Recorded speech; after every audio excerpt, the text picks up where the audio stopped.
क्या भूत प्रेत होते हैं? इस बारे में न जाने कितने लोगों ने कितनी चर्चाएं कर ली। देखिए, इस बारे में हम ज़्यादा बात तो नहीं कर सकते क्योंकि इस बारे में हम ज़्यादा कुछ नहीं जानते। हम तो सीधे साधे लेखक हैं, कहानियाँ लिखते हैं और आप तक पहुंचाते हैं। ऐसे ही थोड़ी अलग सी कहानी लेकर आया हूँ आज। ये कहानी है राजीव चौक, दिल्ली मेट्रो की। ये स्टेशन अक्सर सुर्खियों में रहा है। दिल्ली के इस मेट्रो स्टेशन से जुड़ी न जाने कितने ही ऐसे किस्से और कहानियाँ हैं जो आज तक रहस्यमयी हैं।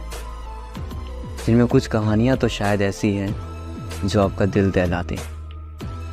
सबसे पहले इंट्रो के बाद शुरू करते हैं आज की कहानी।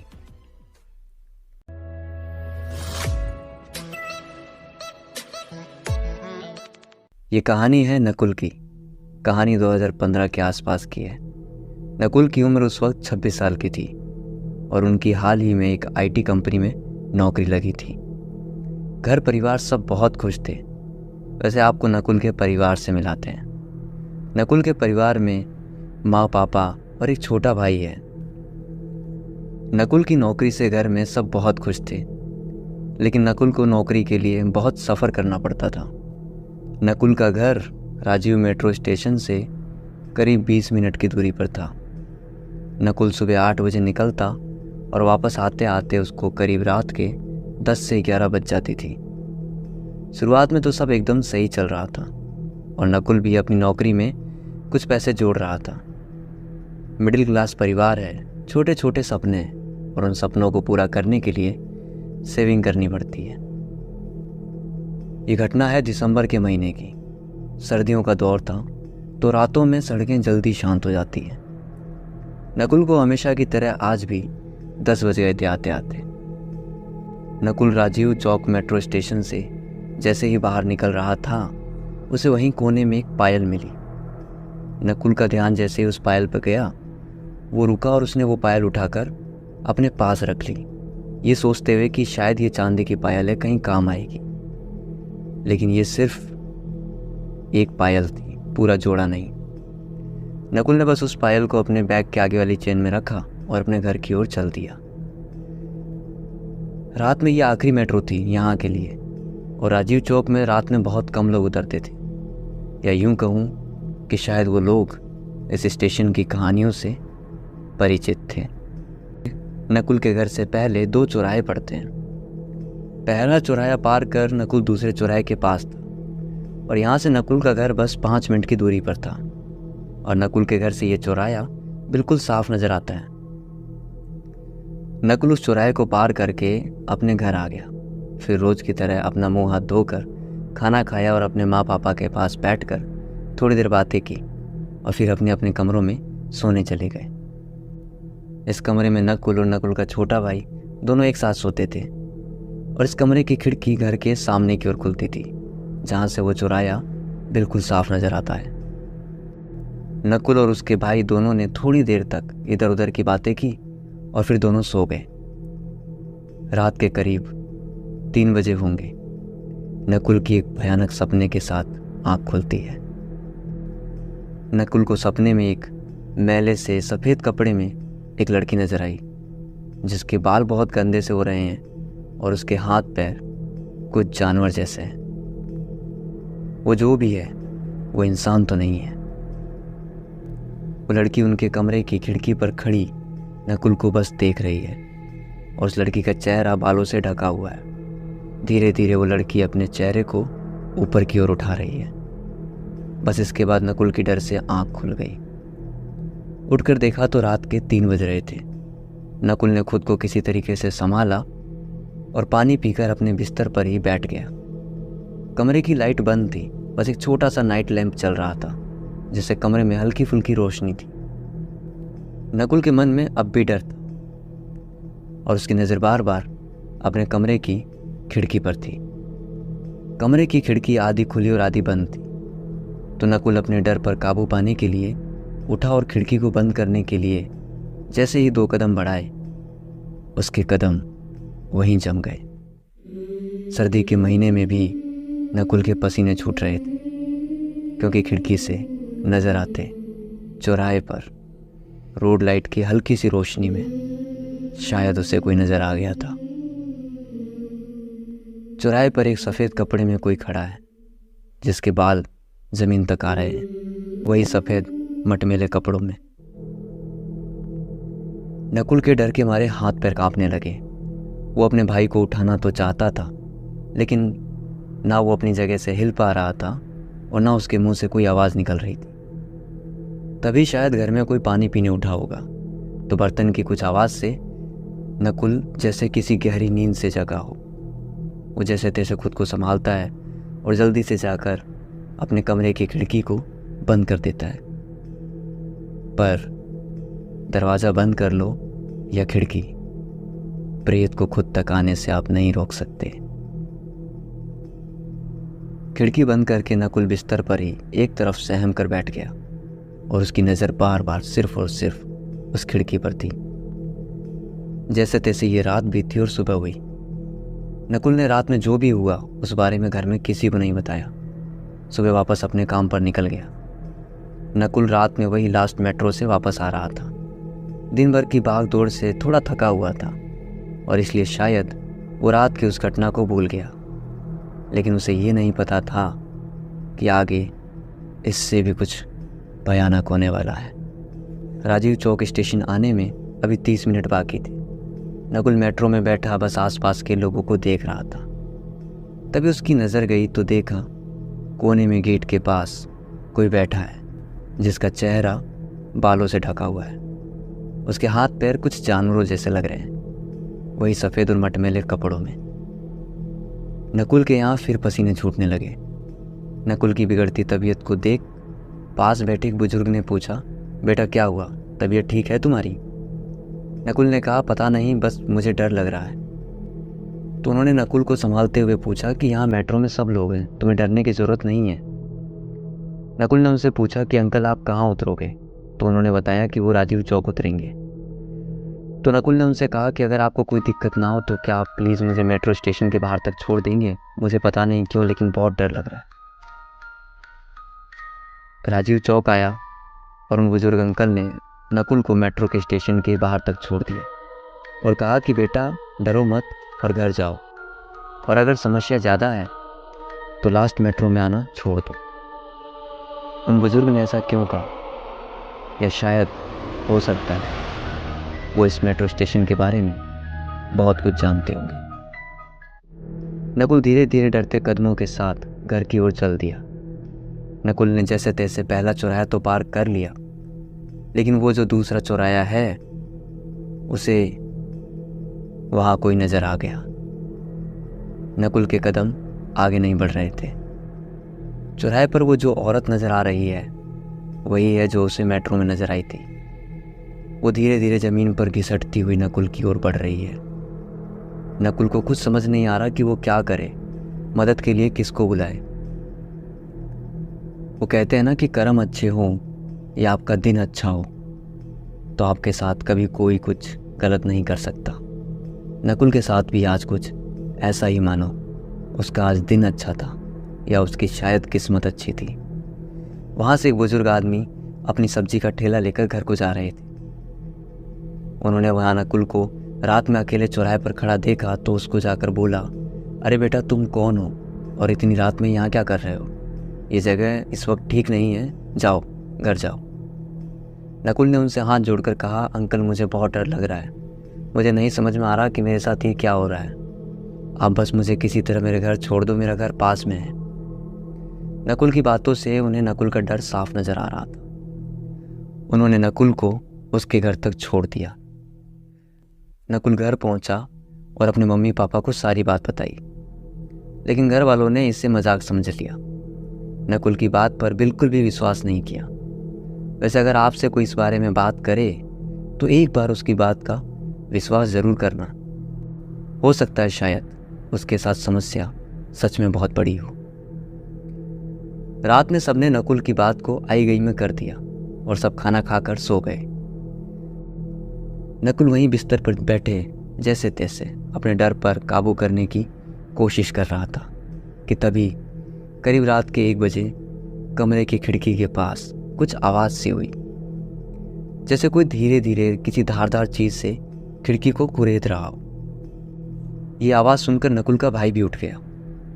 उसने खिड़की को खोल कर देखा तो हाँ, खिड़की पर निशान तो थे, जैसे किसी ने नाखून से खिड़की को खरोचा हो। नकुल के भाई ने सोचा कि शायद कोई बिल्ली या जानवर होगा। सोचकर वो वापस सो गया। लेकिन नकुल को पता था कि ये बिल्ली नहीं है। नकुल किसी को बताए भी कैसे, कोई उसकी बात को मानने को तैयार ही नहीं था।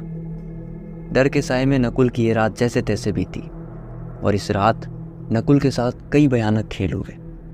ये खेल अब दिन पर दिन और डरावना होता जा रहा था। नकुल का ऑफिस से घर आने का मन ही नहीं करता था, लेकिन मजबूरी है कि उसे उस आखिरी मेट्रो में सफ़र करना पड़ता है। नकुल डरते डरते आखिरी मेट्रो में सफ़र कर रहा था और उसे वो औरत मेट्रो में कई जगह बैठी नजर आई। नकुल बस खुद को जैसे तैसे एक सीट पर समेटे, आंखें बंद किए स्टेशन के आने का इंतजार कर रहा था। थोड़ी देर में स्टेशन आया और 2-4 लोगों की भीड़ के बीच नकुल जैसे तैसे स्टेशन से बाहर आ गया। उसे वो रास्ता पार करना है जहाँ वो चौराहा पड़ता है, जहाँ उसका कोई इंतज़ार कर रहा है। नकुल ने सोचा आज अकेले नहीं जाऊँगा, कोई रिक्शा या ऑटो मिल जाए तो ठीक है, थोड़े पैसे दे दूंगा, सीधा घर पर छोड़ देगा। नकुल रिक्शा के इंतज़ार के लिए वहीं खड़ा था तो देखा पास ही में एक छोटी सी चाय की दुकान है। नकुल वहाँ जाकर बैठ गया। वहाँ से एक कप चाय लेकर पीते पीते रिक्शा का इंतज़ार करने लगा। इन सब में रात के 11 बज गए। तभी एक बुजुर्ग सी औरत नकुल के पास आई और कहा, बेटा एक कप चाय पिला दे। नकुल ने देखा तो वो करीब 80-90 साल की लग रही थी। हाथ में पुराना सा झोला था जिसमें कुछ पुराने से कपड़े थे। नकुल ने कहा, हाँ हाँ माता जी रुकिए 1 मिनट। नकुल ने चाय वाली दुकान से एक और चाय ली और उन माता जी को दे दी। उन्होंने अपना मुंह दूसरी ओर किया और चाय पी और नकुल के सिर पर हाथ रखकर उसे आशीर्वाद देते हुए कहा कि तेरे बैग में पायल है, ला वो मुझे दे दे। नकुल कुछ समझा नहीं, और उन्हें कैसे पता कि मेरे बैग में पायल है। उन्होंने कहा, तुझे जो पायल मिली थी वो मेरी बेटी की है, ला ला बेटा वो पायल दे दे, वो तुझे फिर कभी नहीं दिखेगी, ना तुझे परेशान करेगी। नकुल पूरी बात सुने बिना ही जल्दी से बैग को खोला और पायल निकाली और उन अम्मा जी को दे दी। पायल देते हुए नकुल ने कहा कि आपको कैसे पता कि मुझे कोई दिख रहा है और मेरे पास कोई पायल है? तो उन अम्मा जी ने नकुल के सिर पर हाथ फेरते हुए कहा, बेटा मैं प्रेत हूँ, मुझे सब पता है और तुझे डरने की कोई ज़रूरत नहीं है, तूने कुछ गलत नहीं किया, और जो तुझे नज़र आती है वो मेरी ही बेटी है और ये उसी की पायल है। ये सुनते से नकुल के हाथ पैर फूल गए। उन अम्मा जी ने बिना नकुल की ओर देखे उस पायल को अपने झोले में रखा और जाने लगे। थोड़ा आगे चलकर वो अम्मा जी नकुल की ओर मुड़ी और कहा, बेटा घर को जा, अब वो चौराहे पर नहीं है और पीछे पलटकर मत देखना। जब वो अम्मा जी ये बात कह रही थी तो उनकी आंखें पूरी तरह सफ़ेद थी। नकुल बिना कुछ सोचे समझे वहाँ से भागना शुरू हुआ और सीधा अपने घर पहुँचा। घर वालों को सारी बात बताई, लेकिन ये बात भी घर वालों को सिर्फ मजाक लगी। आज की कहानी में सिर्फ इतना ही। ये कहानी आपको कैसी लगी हमें मैसेज और कमेंट करके ज़रूर बताइएगा। अगर पसंद आई तो इसे औरों तक शेयर कीजिएगा। डर के एहसास से जुड़ी ये हमारी पहली कहानी थी। अगर आपको इस तरह की कहानियाँ सुनना पसंद है तो हमें बताइए, हम इस तरह की और भी कहानियाँ आपके लिए लाते रहेंगे। आपसे फिर मुलाकात होगी एक बार फिर एक नई कहानी या एक नए किस्से के साथ में। तब तक के लिए बने रहिए जेएस डायरी पे। मेरा नाम है आकाश। सोचिए आप रात में सोए हुए हैं, तभी अचानक आपको ऐसा लगे कि कोई आपके सिर के पास आकर बैठ गया है, या कोई है जो कमरे में एक ओर खड़ा होकर आपको देख रहा है और आपको पता है कि कमरे में आपके अलावा कोई नहीं है। आज की कहानी में भी कुछ ऐसा ही है, जहाँ किसी को एक सफ़र बहुत भारी पड़ गया, या यूँ कहूँ कि किसी ने सफ़र में प्रेत को न्योता दे दिया। वैसे एक बात कहूँ, प्रेत होते हैं या नहीं, ये सवाल हर किसी के मन में है। लेकिन हमारे मानने या ना मानने से हकीकत झूठ नहीं हो जाती। पहले इंट्रो, फिर शुरू करेंगे आज की कहानी।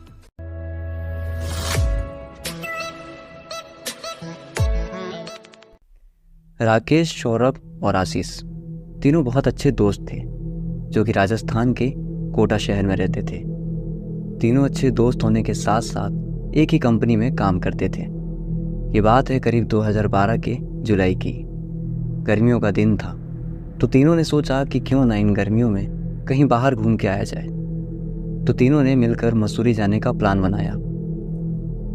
और जिस हिसाब से राजस्थान में गर्मियाँ पड़ती हैं उस हिसाब से शिमला या मसूरी जाना ही ठीक है।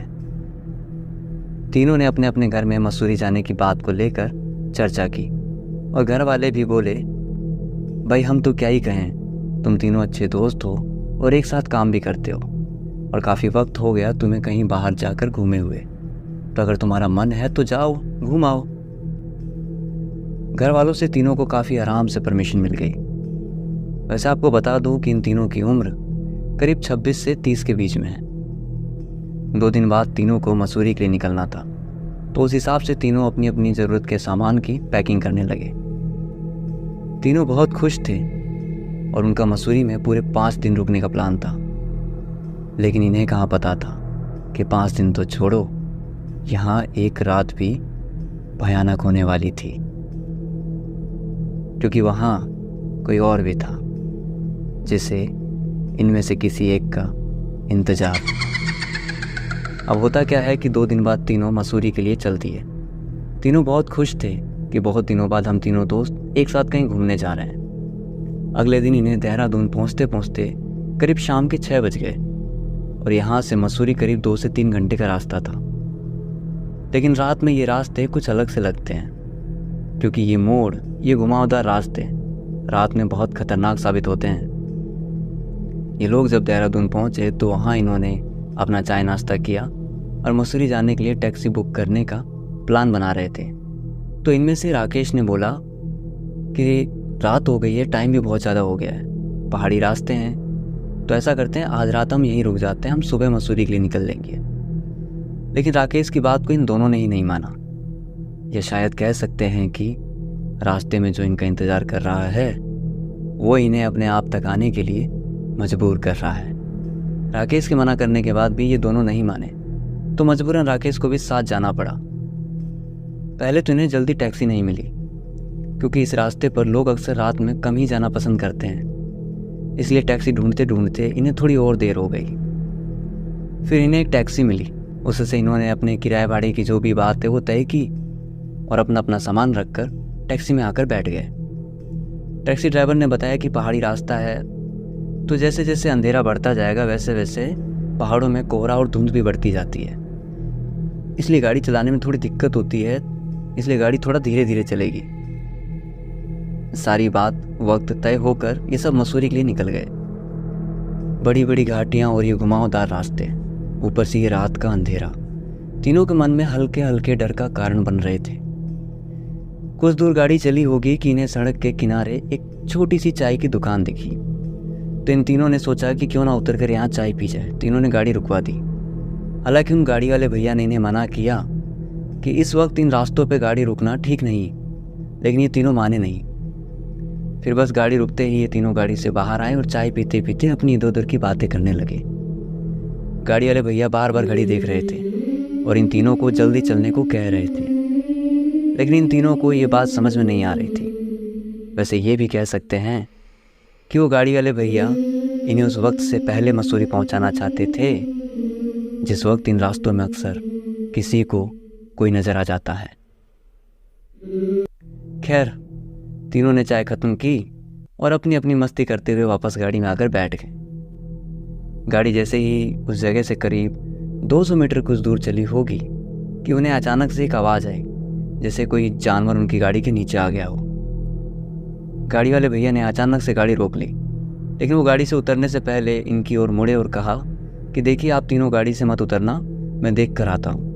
कहकर गाड़ी वाले भैया गाड़ी से बाहर उतर गए। देखिए, जो लोग रात दिन एक ही रास्तों से गुजरते हैं वो उस जगह को पहचानते हैं। अब आप और हम जैसे लोग जो कहीं घूमने जा रहे हैं, हमें ना तो वहाँ के तौर तरीके मालूम है ना कोई रिवाज, और ये वो लोग हैं जो रात दिन वहाँ से गुजरते हैं और उस जगह की अच्छाई बुराई दोनों को पहचानते हैं। या यूँ कहूँ कि ये रास्ते और इन रास्तों की हवाएं दोनों इन्हें पहचानती हैं। कहानी में आगे बढ़ते हैं। वो गाड़ी वाले भैया जैसे ही गाड़ी से बाहर उतरे तो गाड़ी के नीचे देखने लगे, गाड़ी का चक्कर लगाकर देखने लगे कि कहीं कोई जानवर गाड़ी के नीचे तो नहीं आ गया। वो जैसे ही गाड़ी के पीछे की ओर पहुंचे तो वहाँ रुककर कुछ देखने लगे। इधर ये तीनों गाड़ी के अंदर बैठे अपनी इधर उधर की बातें कर रहे थे। तभी इन्हें एक चीखने की बहुत तेज आवाज़ सुनाई थी। ये तीनों वो आवाज़ सुनकर सहम से गए। इन्हें लगा कि कहीं गाड़ी वाले भैया किसी मुसीबत में तो नहीं। ये सोचकर तीनों गाड़ी से बाहर उतर गए, लेकिन उन ड्राइवर वाले भैया ने कहा था कि गाड़ी से नीचे मत उतरना। तीनों को गाड़ी से बाहर देख गाड़ी के पीछे से वो भैया आए और कहा, अरे आप लोग बाहर क्यों उतरे? उन्होंने कहा कि अरे हमें बहुत तेज़ किसी के चिल्लाने की आवाज़ आई तो हमें लगा कि आपको हमारी मदद की ज़रूरत होगी, लेकिन क्या हुआ, सब ठीक तो है ना? अब यहाँ गाड़ी वाले भैया भी क्या करते। उन्होंने कहा हाँ सब ठीक है। कहते हुए उन्होंने गाड़ी के चक्कों की ओर इशारा किया। चक्कों पर लाल रंग का सिंदूर लगा हुआ था और वहीं पास में कुछ नींबू के टुकड़े थे। उन तीनों ने पूछा कि ये क्या है? टैक्सी वाले भैया ने बिना कुछ कहे गाड़ी से पानी की बोतल निकाली और गाड़ी के चक्कों पर पानी डालने लगे और उन्हें साफ किया और गाड़ी के आगे भी थोड़ा सा पानी वगैरह गिराने लगे। उसके बाद सब गाड़ी के अंदर बैठे और उस जगह से जल्दी निकल गए। यहाँ से मसूरी करीब 1 घंटे की दूरी पर था और रात के करीब 10 बज रहे थे। अंधेरा पहले से काफ़ी ज़्यादा गहरा था। चलती गाड़ी में आशीष ने गाड़ी वाले भैया से पूछा कि भैया वो सब क्या था और वो आवाज़ किसकी थी? गाड़ी वाले भैया ने कहा कि आपने कभी टोटके के बारे में सुना है? ये वही था और इसलिए मैं यहाँ जल्दी रुकना पसंद नहीं करता। आशीष ने कहा कि भैया ऐसा कुछ नहीं होता, ये सब मन का वहम है। तभी राकेश ने धीरे से कहा, होता है, प्रेत होते हैं। राकेश ने जब इस तरह से कहा तो उसकी आवाज़ थोड़ी सी भारी थी और हाँ कह सकते हैं कि ये आवाज़ थोड़ी डरावनी भी थी। ये सुनते ही गाड़ी वाले भैया ने कहा, देखो भैया आप नहीं मानते मत मानो, लेकिन इन सब बातों को लेकर मजाक नहीं करते, और देखो मुझे डर लगता है तो प्लीज़ आप ऐसी बातें मत करो मेरे सामने। सौरभ और आशीष को भी राकेश का ये बर्ताव थोड़ा अजीब तो लगा, लेकिन फिर उन्होंने सोचा कि सफ़र की थकान और ऊपर से ये एकदम से इतना ठंडा मौसम, तो हो सकता है थोड़ा गला वगैरह ख़राब हो गया हो। इस बात पर दोनों ने ज़्यादा ध्यान नहीं दिया। राकेश सो रहा था या बस सिर नीचे करके बैठा था, पता नहीं, लेकिन आशीष और सौरभ दोनों आपस में ही ऐसे ही मस्ती कर रहे थे और गाड़ी में भी काफ़ी अंधेरा था। गाड़ी वाले भैया भी सिर्फ सामने ही ध्यान देकर गाड़ी चला रहे थे। तभी सौरभ ने नोटिस किया कि क्या हमारी गाड़ी बार बार उसी जगह घूम रही है जहाँ हमारी गाड़ी के नीचे वो टोटका आया था, या ये सिर्फ हमारे आंखों का, हमारे मन का वहम है। सौरभ ने इस बारे में आशीष को बताया और आशीष ने जब ये देखा तो हाँ उसे भी थोड़ा ऐसा ही लगा। ये दोनों इस बारे में आपस में धीरे धीरे बात कर ही रहे थे, तभी गाड़ी में किसी के दांत भिचभिचाने की, हंसने की आवाज़ आई। आवाज़ बहुत धीरे थी लेकिन इन दोनों को बिल्कुल साफ सुनाई दे रही थी। इन्हें लगा कि राकेश हंस रहा है, इसलिए जब इन्होंने राकेश को देखा तो हाँ राकेश सो रहा है, लेकिन हंसने की आवाज़ इन दोनों को लगातार आ रही है और इन दोनों के बहुत करीब से आ रही है। दोनों ने इस बारे में किसी को कुछ नहीं बताया और चुपचाप बस गाड़ी में अपनी जगह बैठे रहे। कुछ देर बाद करीब रात के 12 बजे के करीब ये लोग मसूरी पहुंच गए। मसूरी पहुंचकर तीनों अपने होटल पहुंचे जो इन्होंने होटल बुक किया था। वहां उतरे और अपना अपना सामान लेकर टैक्सी वाले भैया को शुक्रिया कहकर उनके जितने पैसे बने वो पैसे देकर अपने होटल के अंदर जाने लगे। राकेश जब चल रहा था तो हाँ उसे देखकर ऐसा लग रहा था कि वो थोड़ा झुक कर चल रहा है और उसका सिर नीचे ही है। वो जब से गाड़ी में बैठा है तब से उसका सिर थोड़ा सा नीचे ही है, उसने सामने देखा नहीं। और ये बात किसी और ने नहीं, गाड़ी वाले भैया ने नोटिस कर ली।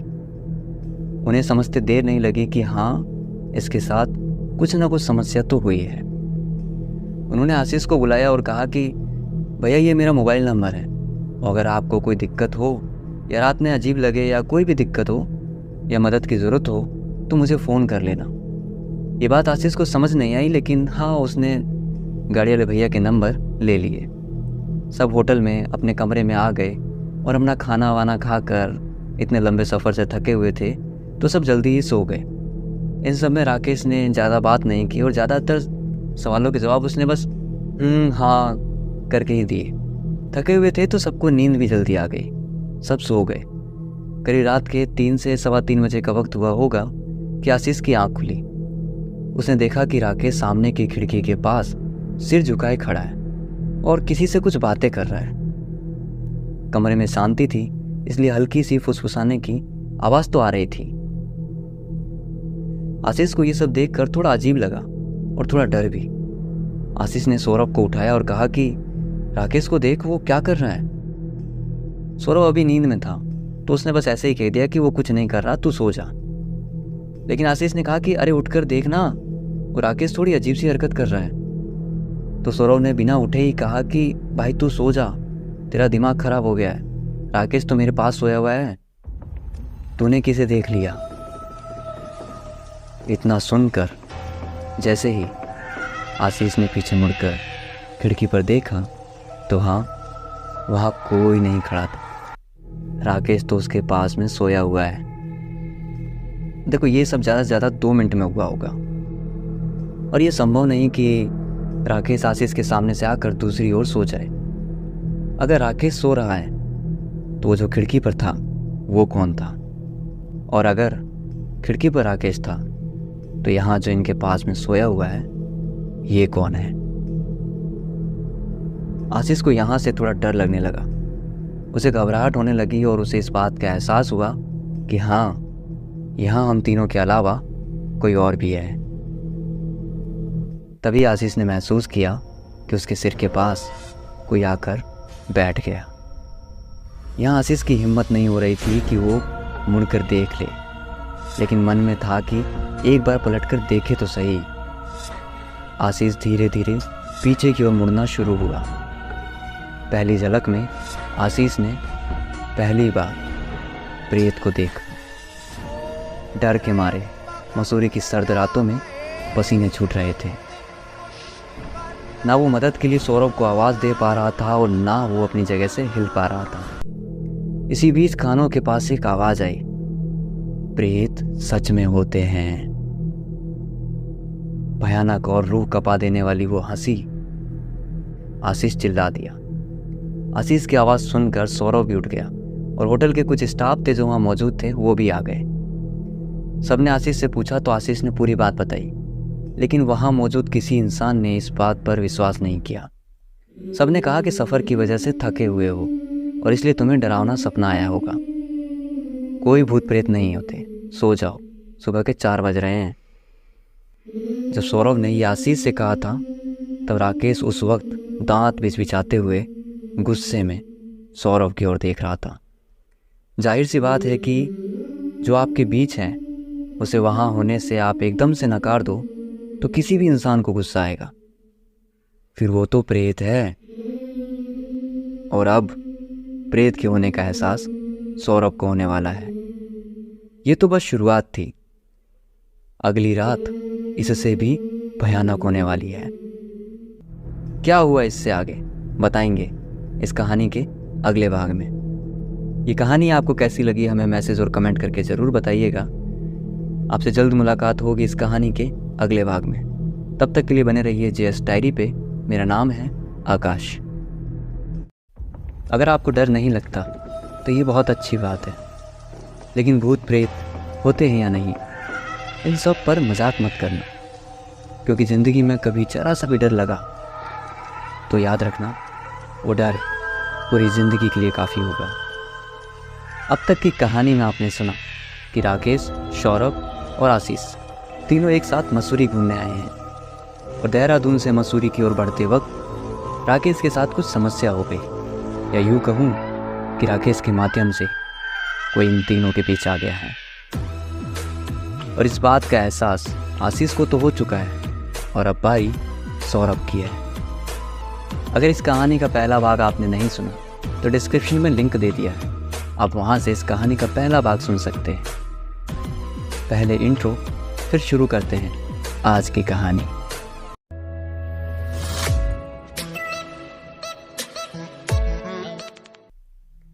ये रात तो जैसे तैसे बीत गई। सुबह हुई और तीनों मसूरी घूमने के लिए निकल पड़े। लेकिन इस बीच पूरे दिन किसी भी तरह की कोई भूत प्रेत की बातें नहीं हुई। लेकिन रात में आशीष ने जो भी देखा उसकी वजह से उसके मन में डर था। इसलिए कह सकते हैं कि आशीष राकेश से थोड़ा दूर दूर रह रहा था। लेकिन मैंने कहा था ना कि ये सिर्फ शुरुआत है। आज की रात इनकी जिंदगी की सबसे भयानक रात होने वाली है। ये लोग घूम फिर कर करीब रात के 9 बजे वापस अपने होटल आ गए और दिन भर की थकान की वजह से ये थोड़ा जल्दी सो गए। आशीष को नींद नहीं आ रही थी, क्योंकि जैसे जैसे रात बढ़ती जा रही थी आशीष के मन में डर उतना ही बढ़ता जा रहा था। रात के करीब 12 बजे आशीष को प्यास लगी तो आशीष पानी पीने के लिए उठा। आशीष पानी की बोतल लेकर खिड़की पर खड़ा होकर बाहर की ओर देखता हुआ पानी पीने लगा। तभी उसने देखा कि बाहर रोड लाइट के पास एक बुजुर्ग बैठे हैं, जिनके कपड़े थोड़े फटे हुए हैं। हाँ, इन्हें आप रोड के किनारे बैठे मांग कर खाने वाले भी कह सकते हैं। आशीष ने देखा कि उनकी नज़र आशीष पर थी। होटल में इनका कमरा करीब 4थे माले पर था और नीचे से इतने अंधेरे में ऊपर कमरे में देख पाना संभव नहीं था, इसलिए आशीष को ये थोड़ा अजीब लगा। तभी आशीष ने देखा कि वो बुजुर्ग आदमी आशीष के रूम की खिड़की के नीचे आकर उन्हें वहाँ से हट जाने को इशारा करने लगा। ये इशारा शायद उन्हें बचाने के लिए था। ये इशारा शायद उन्हें किसी तरह उस कमरे से बाहर लाने के लिए था। लेकिन आशीष को ये सब समझ ना आया। उसे ये सब देखकर बहुत अजीब लगा, क्योंकि मन में डर पहले से था। आशीष वापस अपने बिस्तर पर जाने के लिए जैसे ही मुड़ा, उसने देखा कि सौरभ के सिर के पास कोई बैठा है और बाहर से आती हल्की सी रोशनी में उसके हाथ जैसे कटे फटे किसी जानवर की तरह, और उसका सिर बिल्कुल भी नॉर्मल नहीं था। मेरे कहने का मतलब यह है कि उसका सिर और लोगों के हिसाब से काफ़ी बड़ा था, और हाँ, ये एक औरत थी। आशीष ये सब देखकर थरथर काँप रहा था कि तभी वो औरत सौरभ के पास से खड़ी होकर आशीष की ओर बढ़ने लगी। जब वो औरत खड़ी हुई तो हाँ, उसका सिर ही नहीं, उसके हाथ भी साधारण नहीं थे। उसके हाथ नॉर्मल से थोड़े ज़्यादा लंबे थे। वो जब खड़ी हुई तो उसके हाथ घुटनों तक आ रहे थे और ये देखने में बहुत भयानक थी। आशीष ये सब देखकर जोर से चिल्ला उठा। आशीष की आवाज़ सुनकर सौरभ जल्दी से उठा और उसने कमरे की लाइट ऑन कर दी। सौरभ आशीष के पास आया और उससे पूछा कि क्या हुआ, तू चिल्लाया क्यों? कोई भूत देख लिया क्या तूने? अब सौरभ को कौन बताए कि भूत ही तो देखा है।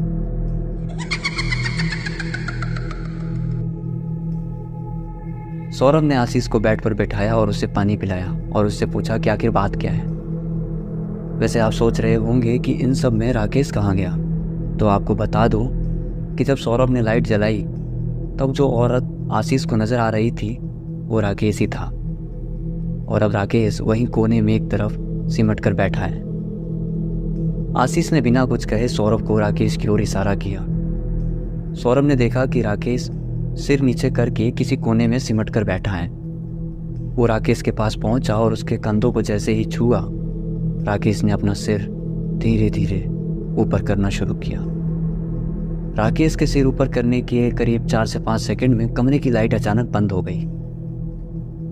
लेकिन इन 4 से 5 सेकंड में सौरभ ने राकेश के चेहरे की जगह किसी और का चेहरा देखा, जिसकी आंखें पूरी सफ़ेद थी। ये चेहरा इतना भयानक था कि सौरभ इसे देखकर अचानक से नीचे गिर गया। सौरभ को संभालने के लिए आशीष भी उसकी ओर भागा। ये दोनों फर्श पर ही बैठे थे। आशीष ने सौरभ से पूछा कि क्या हुआ, तू अचानक से गिरा क्यों? अब सौरभ क्या बताए कि उसने किसे देखा। दोनों नीचे ही बैठे थे कि तभी वहाँ जो कोने में बैठा है वो धीरे धीरे खड़ा होने लगा। उसके उठते से ही उसकी लंबाई भी थोड़ी ज़्यादा थी। बाहर से आती हल्की फुल्की रोशनी में इतना तो साफ नज़र आ रहा था कि राकेश के माध्यम से कोई औरत है यहाँ। वो घूमकर दूसरी ओर आई और वहीं खड़े खड़े गोल गोल घूमने लगी और उसकी वो भयानक हंसी पूरे कमरे में गूंज रही थी। घूमते घूमते कभी कभी वो इनकी ओर देखती और उस वक्त नज़र से नज़र मिलते ही इन दोनों की रूह कांप जाती। इन दोनों को कुछ भी समझ नहीं आ रहा था कि क्या करें, मदद के लिए किसे बुलाएं। ये दोनों डरते डराते जैसे तैसे एक कोने में आए और वहाँ आए तो देखा बाहर खिड़की के नीचे वही बुजुर्ग या भिखारी बार बार इन दोनों को उस कमरे से बाहर जाने के लिए इशारा कर रहे थे। इन दोनों को कुछ भी समझ नहीं आया और ये दोनों जैसे ही कमरे से बाहर जाने की कोशिश करने लगे, तभी राकेश कहूँ या वो प्रेत वहीं सामने फर्श पर बैठकर इन दोनों को देखकर मुस्कुरा रहा था। ये जल्दी से कमरे से बाहर की ओर भागे। कमरे को बाहर से बंद करके ये दोनों पूरे होटल से ही बाहर आ गए। बाहर आए तो इन्हें वो आदमी जो इन्हें बाहर जाने के लिए इशारा कर रहा था वो कहीं नजर नहीं आया। उधर इन्होंने कमरे की खिड़की पर राकेश के साथ साथ उस प्रेत को भी बिल्कुल साफ देखा। आशीष को याद आया कि उसने उन टैक्सी वाले भैया के नंबर लिए थे। उसने बिना कुछ सोचे समझे करीब रात के 1 बजे उन्हें फ़ोन लगा दिया। उन्होंने फ़ोन उठाया और पूछा कि क्या हुआ भैया, सब कुछ ठीक तो है? अचानक इतनी रात में आपने फ़ोन किया, सब ठीक तो है?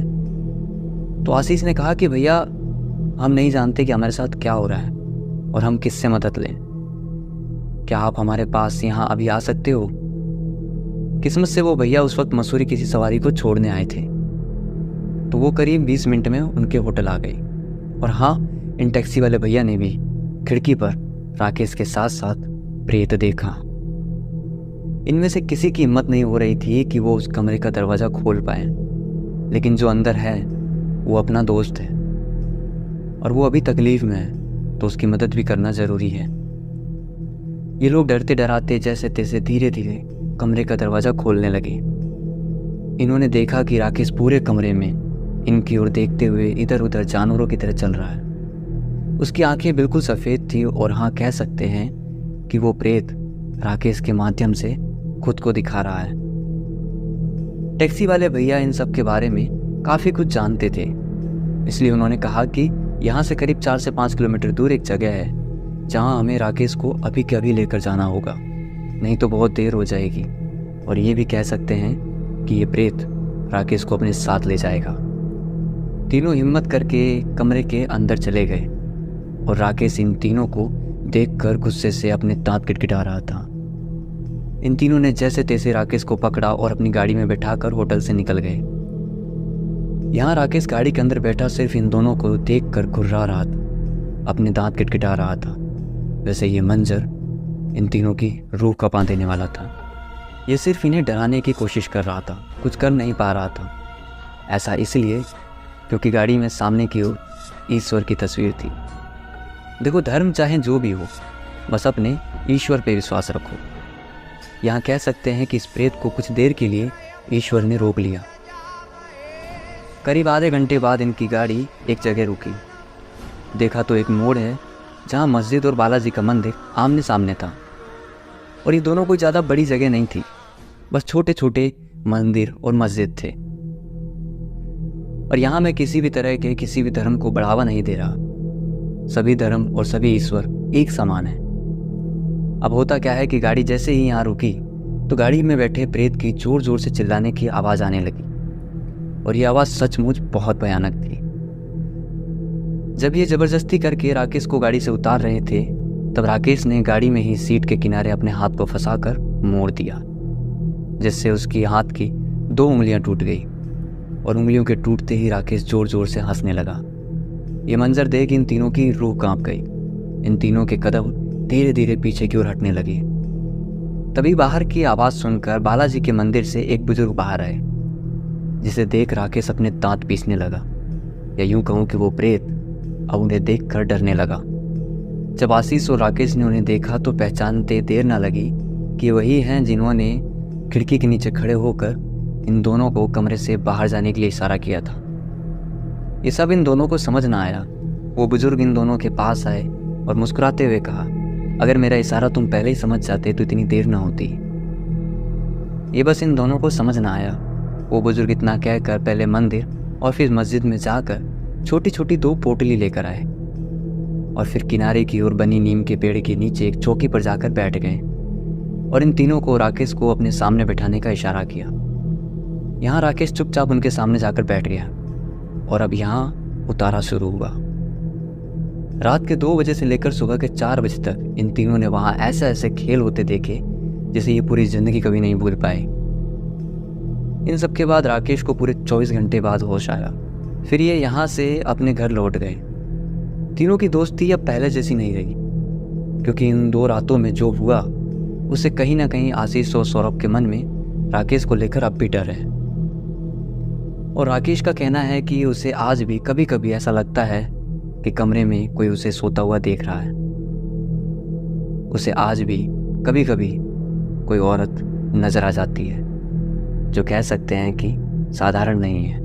और आप सोचेंगे कि ये बात मुझे कैसे पता, कहीं ऐसा तो नहीं कि वो राकेश मैं ही हूँ।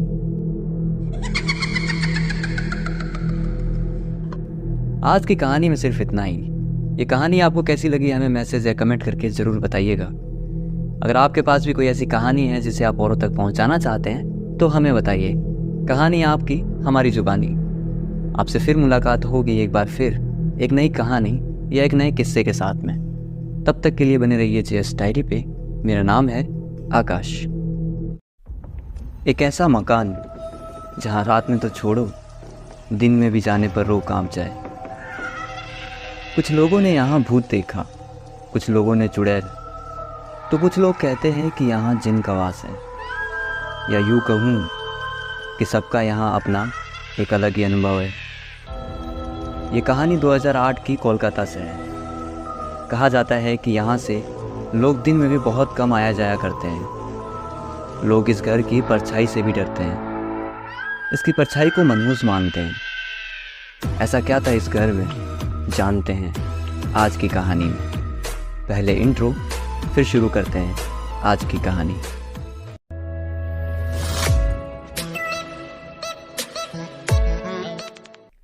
ऐसे तो इस जगह पर न जाने कितने लोगों के अलग अलग अनुभव हैं, पर यह कहानी है नेहा की। उस वक्त नेहा 10वीं कक्षा में पढ़ती थी और इस हिसाब से नेहा की उम्र का अंदाज़ा आप लगा ही सकते हैं। पढ़ाई में होशियार और हंसती खेलती प्यारी सी गुड़िया थी नेहा। लेकिन वक्त इतना ख़राब हुआ उनके लिए कि उन्हें आज भी उस जगह के नाम से डर लगता है। नेहा एक छोटे से परिवार से थी। परिवार में मम्मी पापा और एक छोटा भाई था। और हाँ, इनका परिवार भी बहुत भोला था। आसपास के सभी लोग इनका बहुत सम्मान करते थे और किसी से भी किसी भी तरह का कोई मनमुटाव नहीं था। नेहा जब 10वीं कक्षा में आई तो घर वालों ने नेहा को एक जगह ट्यूशन लगा दिया। और जहाँ नेहा पढ़ने जाती थी वो करीब उसके घर से 3 से 4 किलोमीटर दूर था। नेहा और नेहा की एक दोस्त थी, वहीं घर के पास रहती थी। ये दोनों सुबह के 4 बजे ट्यूशन आया जाया करते थे। एक दिन जब नेहा और उसकी दोस्त ट्यूशन के लिए निकले तो कुछ दूर चलकर वहाँ सड़क का काम चल रहा था, जिसकी वजह से रास्ता बंद था। अब सुबह के 4 बजे तो ना कोई मदद के लिए वहाँ होता है, ना किसी को बुला सकते हैं। पहले तो इन दोनों ने वहीं खड़े खड़े कुछ देर सोचा कि क्या करें। तभी नेहा की जो दोस्त है उसने कहा कि यहाँ पीछे से एक और रास्ता है, हम उससे चले जाते हैं आज। नेहा की दोस्त का नाम खुशबू है। खुशबू की बात सुनकर नेहा ने कहा कि अगर तुझे वो रास्ते के बारे में पता था तो तू अब तक चुप क्यों थी। खुशबू ने कहा कि मैं बताना नहीं चाहती थी, क्योंकि मैंने लोगों से उस रास्ते के बारे में काफ़ी कुछ सुना है, इसलिए मुझे डर लगता है। अब इतनी बात सुनकर तो किसी के मन में भी आएगा कि ऐसी कौन सी बात है जो हमें नहीं पता। बस ऐसे ही एक जिज्ञासा नेहा के मन में आई। खुशबू के बार बार मना करने के बाद भी जब वो नहीं मानी तो खुशबू को नेहा को बताना पड़ा। खुशबू ने कहा कि लोग कहते हैं इस रास्ते पर आगे चलकर एक मकान है जिसमें भूत रहते हैं। अब जब भूत का जिक्र हुआ तो नेहा को इसमें और ज़्यादा इंटरेस्ट आने लगा। वैसे ये बहुत साधारण सी बात है। अगर कहीं भूत प्रेत जैसी कोई बात चल रही हो तो जो इन बातों को सुन रहा होता है उन्हें खुद ब खुद इसमें मज़ा आने लगता है। लेकिन कभी कभी ये मज़ा डर में भी बदल जाता है। खुशबू ने नेहा को बताया कि एक बार इस घर में किसी वजह से आग लग गई थी और जिस वजह से इस परिवार के सभी लोगों की यहीं जलकर मौत हो गई। इस घटना के कुछ ही महीनों बाद लोगों को यहाँ से चीखने चिल्लाने की आवाज़ें सुनाई देने लगी। रात में लोगों ने ऐसा महसूस किया कि घर की खिड़की पर कोई खड़ा है और आसपास के पड़ोसी लोगों ने भी ये महसूस किया कि रात में इस घर में कुछ हलचल सी महसूस होती है। इस घटना के बाद इस घर के अगल बगल वाले लोगों ने भी धीरे धीरे अपने अपने मकान खाली कर दिए और तब से लोग रात तो दूर की बात यहाँ से दिन में भी गुजरने से डरते हैं। ये दोनों ये सारी बातें उसी रास्ते पर चलते चलते कर रही थी जहाँ से अगले ही कुछ दूरी पर वो मकान है। बातें करते करते ये दोनों उस मकान के सामने खड़े थे। 2 मंजिल का वो मकान अब खंडहर हो चुका था। काफ़ी छोटे छोटे पौधे उग गए थे और उसे देखकर लगता है जैसे इसमें सालों से कोई अंदर नहीं गया। बाहर एक छोटा सा लोहे का दरवाज़ा था, उस पर जो ताला था उस पर भी जंग लग चुकी थी। ये मकान आग लगने की वजह से काला हो चुका था। वैसे ये मकान सचमुच देखने में बहुत भयानक था। इन दोनों ने बस एक नज़र उस मकान से मिलाई होगी कि बस इतने में उस घर के भयानक रूप से ये दोनों डर गई और जल्दी से जल्दी सीधा अपने ट्यूशन के लिए निकल गई। उधर से वापस आते समय सुबह के 7 बज रहे थे और इस वक्त सड़कों पर लोग आना जाना शुरू कर चुके थे। दोनों वापस अपने पुराने वाले रास्ते से ही घर आए। वहाँ लोगों ने उन्हें बताया कि ये रास्ता आज ठीक हो जाएगा तो आप कल से इस रास्ते पे आ जा सकते हो। मन में थोड़ी सी राहत हुई है सुनकर कि हमें कल से उस रास्ते पर दोबारा नहीं जाना पड़ेगा। इसके बाद दोनों घर आकर अपने स्कूल के लिए निकल गए। ये दिन बिल्कुल साधारण तरीके से गुजर गया। रात में नेहा खुशबू की बताई हुई कहानियों के बारे में, उस मकान के बारे में सोच रही थी। और जब मन में भूत प्रेत की बातें हो तो ये सवाल तो मन में आता ही है कि भूत दिखते कैसे होंगे, या जैसे हमने फिल्मों में देखा है क्या वैसे दिखते होंगे। नेहा को क्या पता था कि इस सवाल का जवाब उसे बहुत जल्द मिलने वाला है। उसने अपनी मम्मी से जाकर पूछा कि भूत कैसे दिखते हैं। तो नेहा की मम्मी ने कहा, बेटा पढ़ाई लिखाई में ध्यान दो और इन सब चीज़ों में मत पढ़ो, और वैसे भी इन सब चीज़ों को लेकर मजाक नहीं करते, जाओ पढ़ाई करो। मम्मी ने इस बात पर ज़रा भी ध्यान नहीं दिया कि आज ये अचानक नेहा के मन में सवाल कैसे आया। कहीं ऐसा तो नहीं कि नेहा का ध्यान धीरे धीरे प्रेतों की ओर होता जा रहा है। सुबह के करीब 4 बजे वही कोचिंग का टाइम। नेहा तैयार होकर कोचिंग के लिए निकली। रास्ते में खुशबू के घर पहुंची तो पता चला कि खुशबू की तबीयत थोड़ी ख़राब है, तो आज वो कोचिंग नहीं जाएगी।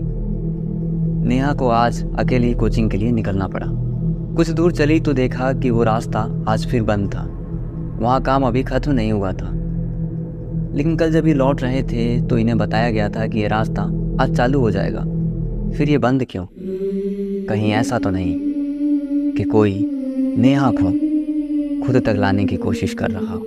नेहा को अकेले अब उस रास्ते से गुजरना था जहाँ वो मकान आता है। नेहा के मन में थोड़ा डर तो था, पर उसने सोचा कोई बात नहीं, भूत प्रेत जैसा कुछ नहीं होता, ये सब हमारे मन का वहम है। ये सोचकर उसी रास्ते की ओर उसने अपनी साइकिल मोड़ ली। भूत प्रेत नहीं होते, ये सब मन का वहम है। अगर ये बात डर पर काबू करने के लिए बोले तो समझ आता है, लेकिन अगर आपको लगता है कि ये सब सच है, ऐसा कुछ नहीं होता, तो आप भी जानते हैं कि ऐसी न जाने कितनी ही करोड़ों की संपत्तियां हैं जो बेकार पड़ी हैं। उन पर कोई अपना हक नहीं जता सकता क्योंकि वहाँ पहले से कोई और मौजूद है। खैर, कहानी में आगे बढ़ते हैं। नेहा जैसे ही उस रास्ते पर थोड़ा आगे बढ़ी, उसने अपने डर पर काबू करने के लिए अपने बैग से एक चॉकलेट निकाली और खाने लगी। वैसे बड़े बुजुर्ग कह गए हैं ना कि ऐसे रास्तों पर कभी कुछ खाया नहीं करते, और मीठा तो बिल्कुल भी नहीं। ये नेहा की सबसे बड़ी गलती थी, या यूं कहूँ कि ये सीधा सीधा किसी को न्योता दिया गया है। नेहा चॉकलेट खाते हुए जैसे ही उस मकान के सामने पहुंची तो वहाँ बाहर एक बूढ़ी सी औरत बैठी थी। इसकी उम्र लगभग 80 से 85 साल होगी। नेहा वहाँ से गुजर रही थी कि उस अम्मा ने कहा कि बेटा मुझसे खड़ा नहीं हुआ जा रहा, मेरी थोड़ी मदद कर दे। नेहा ने सोचा कि शायद सुबह सुबह आस पड़ोस की कोई अम्मा जी होंगी जो घूमने निकली होंगी और यहाँ थक कर बैठ गई होंगी। नेहा उनके पास गई और उन्हें हाथ पकड़कर उठाया। नेहा जब उन्हें उठा रही थी तो हाँ, उनके हाथ थोड़े अजीब थे, थोड़े खुरदुरे से, थोड़े जले से, पर नेहा ने ज़्यादा ध्यान नहीं दिया। नेहा ने उन्हें खड़ा किया और कहा, अम्मा जी कहीं जाना है तो बताओ, मैं आपको साइकिल से छोड़ दूंगी। तो उन्होंने कहा, नहीं बेटा, मैं यहीं रहती हूँ। नेहा ने कहा, अम्मा जी चॉकलेट खाओगी? तो उन्होंने कहा, बेटा ला, मुझे मीठा बहुत पसंद है, ला ला। नेहा ने जैसे ही चॉकलेट उनकी ओर बढ़ाई, वो उस चॉकलेट पर झपटी और एकदम किसी जानवर की तरह उसे खाने लगी। ये नेहा को थोड़ा डरावना लगा। नेहा ने उनसे आगे बिना बात किए अपनी साइकिल उठाई और कोचिंग की ओर निकल गई। नेहा थोड़ा आगे बढ़ी तो उसने पीछे मुड़कर देखा तो वहाँ उस मकान के आगे कोई नहीं था। दूर दूर तक सड़क पूरी खाली थी। यहाँ नेहा को थोड़ा डर लगने लगा। नेहा ने साइकिल की स्पीड थोड़ी तेज़ की, पर उसे साइकिल पर थोड़ा वजन महसूस हुआ। उसे ऐसा लगा जैसे कोई पीछे आकर बैठ गया हो, पर हिम्मत नहीं थी कि पीछे मुड़कर देख ले। नेहा जैसे तैसे कोचिंग पहुंची और वहाँ उसकी तबीयत अचानक थोड़ी ख़राब हुई। फिर वहाँ से नेहा के घर पर फ़ोन किया गया और घर पे पापा को बुलवाया गया। नेहा के पापा वहाँ से डायरेक्ट हॉस्पिटल लेकर गए और हॉस्पिटल में डॉक्टर को दिखाया तो बस हल्की फुल्की कमज़ोरी की शिकायत बताकर दवाई लेकर वो लोग घर आ गए। पापा सुबह 10 बजे अपने ऑफिस के लिए निकल गए और भाई अपने स्कूल चला गया। मम्मी नेहा को नाश्ता और करवाकर अपने कामों में लगी रही। थोड़ी देर बाद नेहा उठी और जब वो घर में चल रही थी तो घर में से पायल की आवाज़ आ रही थी। मम्मी रसोई से बाहर आई देखने के लिए कि शायद कोई आया होगा, लेकिन जो आया है वो दिखना भी तो चाहिए। मम्मी को ये देखकर थोड़ा अजीब लगा कि नेहा के चलने से उन्हें पायल की आवाज़ आ रही है, लेकिन नेहा ने तो कोई पायल नहीं पहनी, फिर ये आवाज़ कैसे आ रही है? मम्मी ने नेहा को रोका और कहा कि तूने पायल पहनी है क्या? नेहा ने कहा नहीं तो। फिर मम्मी ने आगे इस बारे में ज़्यादा बात नहीं की, लेकिन जब नेहा चल रही थी तो वो थोड़ा झुक कर भी चल रही थी, जैसे कोई बुजुर्ग चलते हों। तबीयत खराब होने की वजह से होगा सोचकर मम्मी वापस अपने कामों में लगी रही। दोपहर के 2 बजे मम्मी नेहा को खाना खाने के लिए उठाने गई तो उन्हें नेहा के कमरे के बाहर से कुछ आवाज़ें आईं, तो मम्मी वहीं रुक गई। नेहा के कमरे से किसी बूढ़ी औरत के धीरे धीरे बात करने की और बीच बीच में हंसने की आवाज़ आ रही थी। नेहा की मम्मी ने जब ये सुना तो उन्हें लगा कि ये कौन आ गया हमारे घर में। उन्होंने जैसे ही दरवाज़ा खोला तो देखा नेहा तो सो रही है। ये उन्हें समझ नहीं आया। उन्होंने कमरे में इधर उधर देखा पर कोई नहीं दिखा, या यूं कहूँ कि कोई था और उन्हें दिखाई नहीं दिया। तभी बेड के एक कोने से उन्हें ऐसा लगा कि किसी की आंखें उन्हें देख रही हैं। ये धीरे धीरे उस तरफ गई तो वहाँ भी कोई नहीं था। यहाँ इनकी मम्मी को भी थोड़ा डर लगा, क्योंकि आज से पहले ऐसा अनुभव इन्होंने भी कभी नहीं किया था। इन्हें कुछ समझ नहीं आया और ये कमरे से बाहर आकर गेट को बंद कर दिया और नेहा के पापा को फ़ोन करके जल्दी से घर आने को कहा। उन्हें लगा कि शायद नेहा की तबीयत बिगड़ रही है, इसलिए ये जल्दी से घर आ गए और घर आकर सारी बात पता चली। पहले तो इन्हें भी विश्वास नहीं हुआ कि ऐसा कुछ हुआ है। फिर जब शाम के 7 बजे ये अपने ही घर के हॉल में बैठे चाय पी रहे थे, तभी इन्हें भी नेहा के कमरे से किसी के बात करने की आवाज़ आई और ये आवाज़ थोड़ी भारी थी, जैसे कोई बूढ़ी औरत हो। ये आवाज़ इन्होंने और इनकी पत्नी ने बिल्कुल साफ सुनी। ये जैसे ही कमरे का दरवाज़ा खोलते हैं तो वहाँ कोई नहीं था। फिर उन्होंने नेहा को उठाया और उससे पूछा कि तुम किसी से बात कर रही थी क्या, या कोई आया था यहाँ पर? लेकिन वो गुड़िया तो नींद में थी, उसे कुछ नहीं पता। फिर वो गुड़िया उठी और मुँह हाथ धोकर अपना चाय नाश्ता किया और वहीं पापा के पास बैठ गई। अभी तक सब कुछ इतना डरावना नहीं था जितना अब होने वाला था। रात के करीब 10 बजे खाना खाकर नेहा और उसका छोटा भाई अपने अपने कमरे में सोए हुए थे।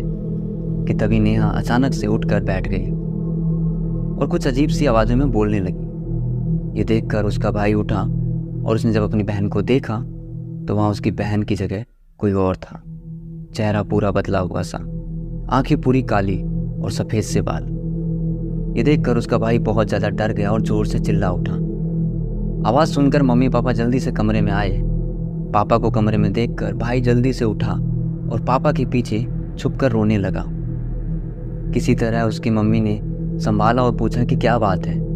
बच्चे ने सारी बात बताई और इन सब पर उन्हें थोड़ा बहुत विश्वास तो था, क्योंकि इन आवाज़ों को उन्होंने भी महसूस किया है। इतना सब होने के बाद भी नेहा सौल ओढ़े आराम से सोई हुई थी। तभी उन्हें किसी के दांत भिसभिसा के हंसने की आवाज़ सुनाई दी। नेहा के पापा ने नेहा की मम्मी से कहा कि आप बच्चे को लेकर दूसरे कमरे में जाओ। उनकी मम्मी ने बिल्कुल यही किया। पापा ने नेहा को उठाया तो देखा कि वो अभी भी गहरी नींद में सोई हुई है। तभी उन्हें नेहा के पैरों के पास कोई बैठा हुआ नजर आया। काले कपड़ों में कोई औरत थी। ये देख उनके भी कदम पीछे की ओर हट गए। इतने में नेहा उठकर एकदम से बैठ गई और उसका सिर नीचे था और एकदम से भारी सी आवाज़ में बोलने लगी, चला जा यहाँ से, हमें अकेला छोड़ दे, नहीं तो जो दूसरे कमरे में हैं उन्हें खेल दिखा दूंगी। ये बात उन्हें समझ नहीं आई। उन्होंने कहा, नेहा बेटा क्या हुआ, उठो बेटा।